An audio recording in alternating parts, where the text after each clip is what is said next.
Witam serdecznie po raz kolejny ze studia EBF Warszawa Procurement Festival. Udało mi się zaprosić do rozmowy Roberta Drzewieckiego, szefa firmy Prometheus, fachowca w wielu dziedzinach, bo znamy się już dłuższy okres w różnych konfiguracjach. Obecnie zajmującego się... Czym się zajmujecie, powiedz?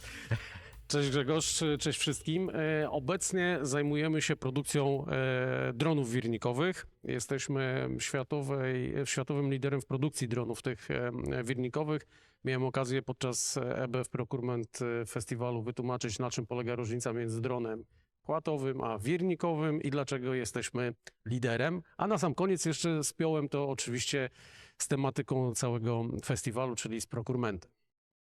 Jak w ogóle wykorzystujecie, bo rozumiem, że to, że jesteście producentem samej maszyny, nazwę, jesteście też dostawcą całościowego rozwiązania w zakresie wykorzystania biznesowego w różnych dziedzinach, więc bo tak powiedziałeś, że jesteście producentem i wiodącym producentem dronów, natomiast no tak jak sobie wyobrażamy, ludzie sobie wyobrażają dron, prawda, śmigiełka, lata, natomiast wy dostarczacie coś więcej, bo dostarczacie jakby całą technologię wokół tego, sposób wykorzystania, implementacji w biznesie. Byś mógł to trochę przybliżyć. Tak jak wspomniałeś wcześniej, długo się znamy, więc wiesz, czym się zajmowałem wcześniej. Wcześniej oczywiście bardzo mocno siedziałem w systemach ERP-owych, głównie SAP-owym i też miałem epizod procurementowy. Udało nam się połączyć technologię dronową właśnie z zastosowaniami takimi przemysłowymi. Mówienie o tym, że jesteśmy producentem dronów, to jest oczywiście takie uproszczenie polegające na tym, że... Dlatego chciałem to zgłębić. Tak, że wszyscy wiedzą, czym są te drony. Dużo osób korzysta z tej technologii w sposób rekreacyjny, hobbystyczny, weselny. Ja tylko powiem Państwu, ten dron, zrobimy przebitkę ze zdjęciem, to nie jest tak, jak sobie wyobrażamy, taki malutki, tylko on tutaj zajął sporo miejsca. Tak, to jest taka... Panowie pokazywali, także można było dotknąć nawet. Tak jest. Mamy jedną sztukę taką wystawową, więc można go dotykać. Jest całkowicie bezpieczny, ponieważ można go wnosić na każdą konferencję i do każdego hotelu. Natomiast wracając do samego tematu, to my oferujemy 4 linie produktowe. To jest linia Rescue, linia Enterprise, linia Terra, w zasadzie to Terra ją teraz nazywamy. Tutaj mamy kłopot, zaraz wyjaśnię, na czym to polega. I linia Protect. Teraz na czym to polega? Właśnie, jakbyś mógł przybliżyć, Dobrze. bo Rescue jestem w stanie sobie wyobrazić. A otóż tu cię A zaskoczę. pewnie mnie zaraz czymś zaskoczysz też, ale tak jakby myśląc Rescue, poszukiwanie ofiar i tak dalej, Tak. pewnie jest więcej. Dobrze, więc tak po kolei bardzo krótko a propos tych linii. Mówiąc o Rescue, to są 3 systemy.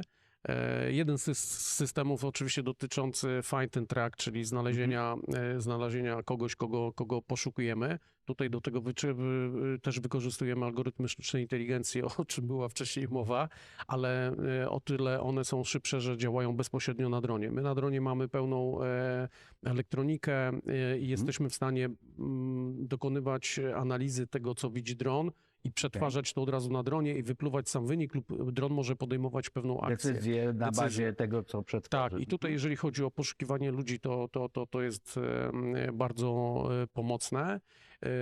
Jedną z linii mamy tak zwany Flying BTS, wspólnie z naszymi partnerami technologicznymi dopracowujemy takie rozwiązanie.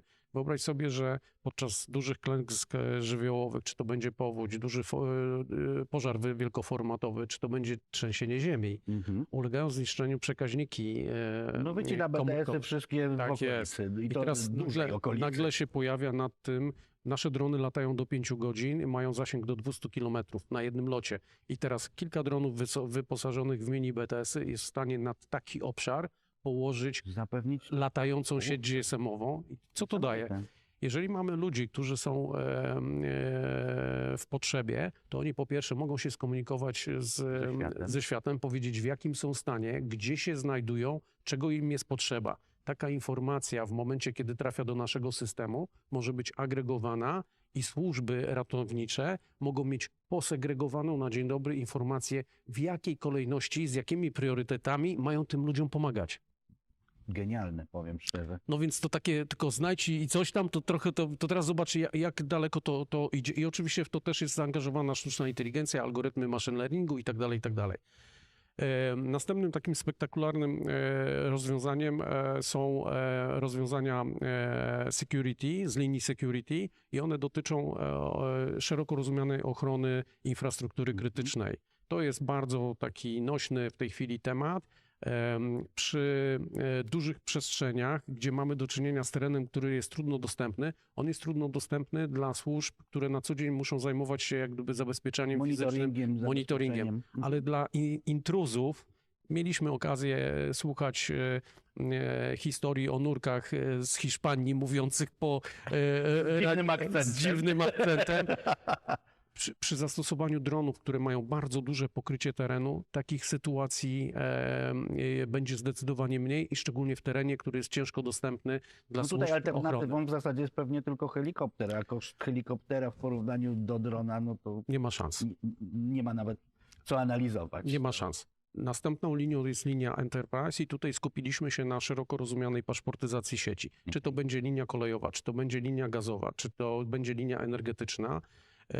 Nasze drony są w stanie pozyskiwać informacje o stanie tej sieci infrastruktury sieciowej, przesyłać ją od razu do systemów SAP, IFS, Maximo IBM-owe. Systemy na bazie tego, co otrzymają, są w stanie wypluwać albo zlecenia remontowe, albo inne maści działania. Tutaj, w przypadku zlecenia remontowego, wyobraź sobie, że od razu jest w stanie system, po pierwsze, ponieważ systemy ERP-owe są rozbudowane, to tak, ekipę remontową bierzemy z HR-u, z magazynu bierzemy części i materiały i w przypadku, kiedy nie ma tych materiałów, można uruchomić zamówienie Automatyczne zamawianie. prokurmentowe i tu Genialne. nawiązuje Nie, do to tego prokurmentu. Pełna Oczywiście, automatyzacja już w tym. jeżeli nie mamy tych rzeczy na stoku, a nikt na stoku w większości nie ma i nie jesteśmy w stanie prokurmentowo ich zamówić, to mając katalog kwalifikowanych dostawców usługowych, jesteśmy w stanie, Zapytanie ofertowe wysłać?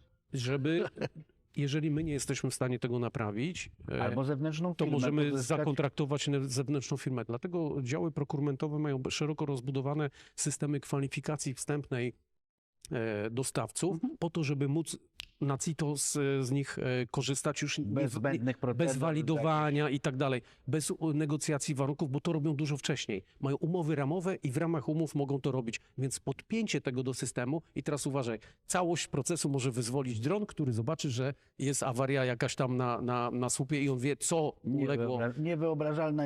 Dla mnie innowacja taka naprawdę, zwłaszcza, że miałem trochę do czynienia z sieciami gazowymi, bo ładnych parę lat pracowałem właśnie tu w Pegnikesa niedaleko. Przez płot miałem biuro, że Razem tak powiem. pracowaliśmy, więc wiem, też tego doświadczałem, tak.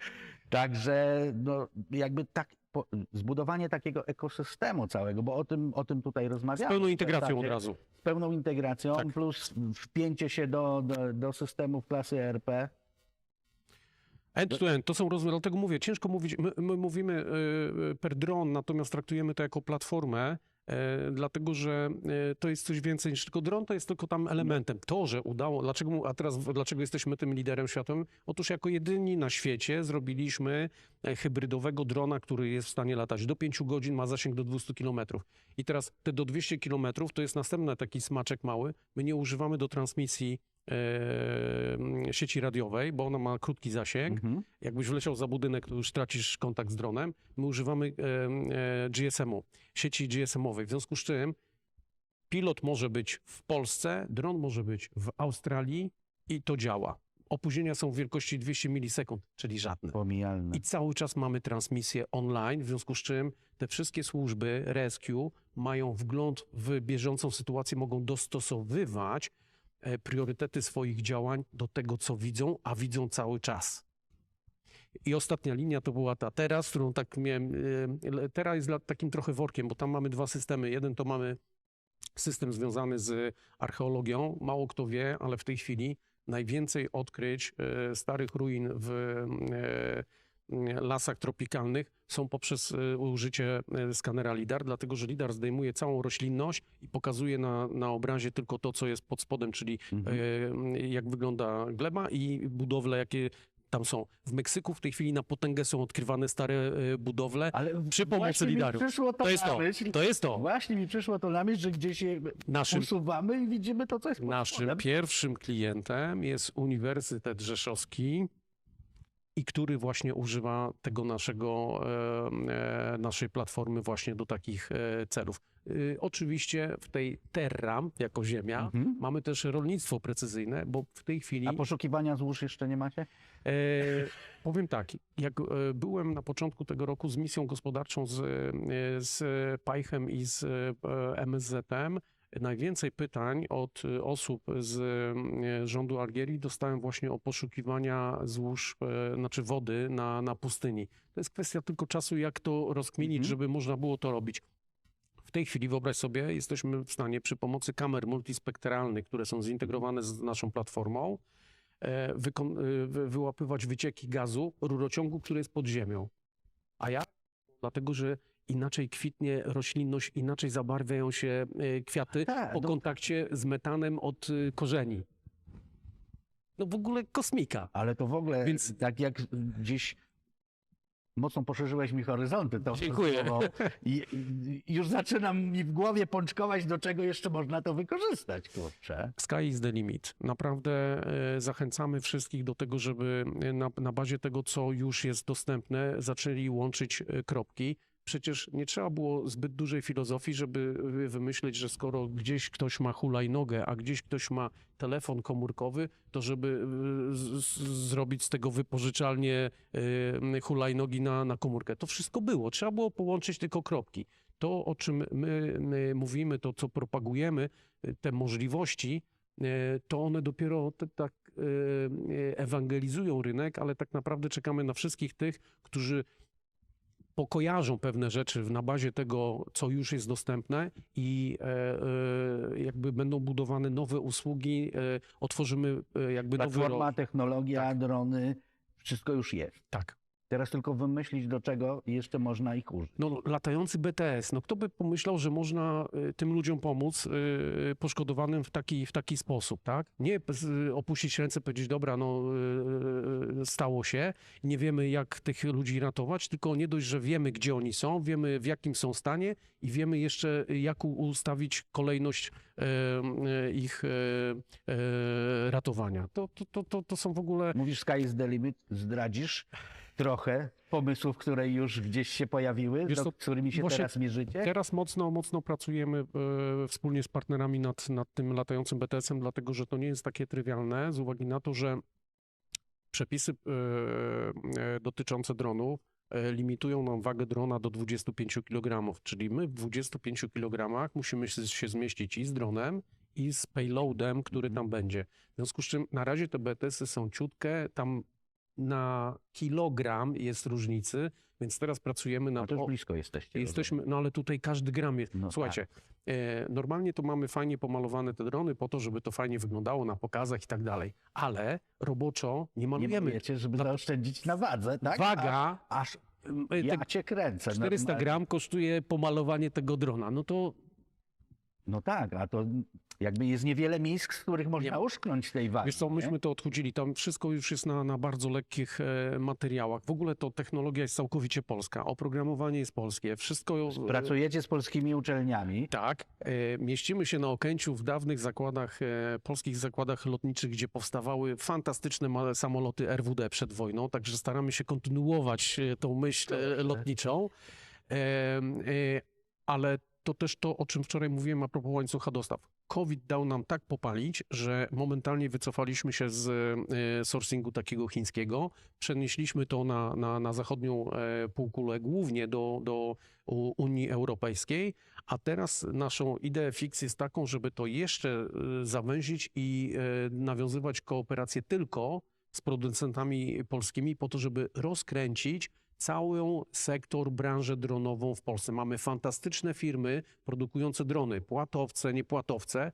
My się nie boimy konkurencji, kibicujemy naszym kolegom, którzy też, nie chcę tu wymieniać, bo to już byłaby reklama, ale naprawdę mamy bardzo, bardzo fajnie rozwinięty rynek. To, czego nam brakuje, to nam brakuje wsparcia państwa, dlatego że konkurencja, weźmy takie Chiny, pakuje ogromne pieniądze, poza tym mają wysokie budżety rozwojowe, których my nie mamy. My to musimy finansować z własnych środków, dlatego czekamy na dwie rzeczy, tak jakby dwóch oczekujemy. Raz, wsparcia państwa, jeżeli chodzi o inwestycje w to, co robimy, a dwa, kontraktowania, i tutaj procurement i UZP się kłania, kontraktowania naszych produktów przez spółki Skarbu Państwa, które są do tego stworzone. Dlatego, że problem polega na tym, że jeżeli masz do czynienia z towarem, którego wcześniej nie było, to oni mają problem z tym, jak to zamówić. Jak to opisać? A jak jeszcze się robi 100% cena, to jak przychodzi chińszczyzna, przepraszam za kolokwializm, to ciężko jest... Złapać tą różnicę jakościową. Dokładnie. Także tutaj naprawdę uważam, że moglibyśmy, że jakby drony mogłyby być takim sztandarowym produktem polskim, którym moglibyśmy się chwalić na zewnątrz, ale wymaga to wsparcia państwa. Zdecydowanie. Przybliżyliśmy Państwu drony w różnych wymiarach, usługi, cały ekosystem dla różnych branż. Dziękuję Ci za rozmowę, Robert. Ja dziękuję. Chciałem zachęcić do uczestnictwa w następnym roku w EBF Procurement Festiwalu, bo to jest naprawdę bardzo zacna impreza i co ciekawe, networking, który tutaj się odbywa, jest nie do przecenienia, bo w normalnych warunkach, żeby dostawca mógł się spotkać z odbiorcą na takim neutralnym gruncie, mało jest takich miejsc, więc ten festiwal z mojego punktu widzenia, a byłem zarówno dostawcą, jak i kupującym, bo też w publiku, to jest bardzo ważne, żeby była taka przestrzeń, gdzie te osoby mogą w taki sposób bardzo nieformalny ze sobą porozmawiać, powiedzieć kogo co boli. Dzięki temu, że teraz jest ten wywiad z tobą, to mogę wyartykułować te moje gorzkie żale i mam nadzieję, że ktoś to usłyszy, a jeszcze bardziej jak ktoś na to zareaguje i coś z tym w końcu zacznie robić. Także gorąco zachęcam do tego, żebyście, jeżeli nie mieliście okazji być w tym roku, to na pewno, żebyśmy się spotkali tutaj w przyszłym. Dziękujemy. Dziękuję Ci jeszcze raz Dzięki za wielkie. rozmowę.